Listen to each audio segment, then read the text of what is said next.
One of the most underutilized tools that a performance driver, a race driver has, but like I said, they just don't use it enough, is the good old-fashioned track map. You know, I believe that every session, every time you come off the track, you should sit down with a track map and just make some notes. There's something about writing, and some people love to write, some people hate to write. I don't care what it takes. You can, take a crayon and scribble, X's and O's. The fact that you actually physically do that, it cements things in your mind. So what you should do is come off the track, and every driver's going to have something a little bit different, but you want to sit down and start off by just, what are you doing now?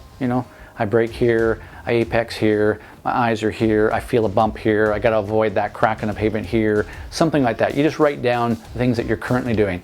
And then based on that, you go, what could I do better next session? And then you write down, 1, 2, 3 things. Never any more than 3, right? So you write down those 3 things, and now the fact that you've written them down, when you go back on the track, you're more likely to be able to focus on those things. If you don't write them down, you're going to get back on the track and you're going to be trying to go, I'm just going to go fast. And again, that's too much of a task for your brain to take on all at one time. So use the track map. Here, a thing that I like to do is I like to tell drivers, look, you're going to come off the track, and the only thing that you've got now is you can write some notes on a track.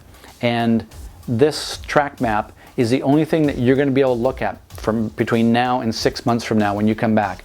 And when you come back, I'm going to give you and 3 other drivers, one of you, I'm going to give $100,000 to the fastest driver. And the only thing that you've got to prepare is that track map with your notes on it. So I call this the $100,000 track map. And the idea is that $100,000 is on the line, and the only thing that you've got to prepare is that track map with your notes. So make sure that you put as many notes on there as you can as what you're doing now and what you want to do the next time you're on track. It's really going to help you. So the good old-fashioned track map, it's still the best thing out there, I think.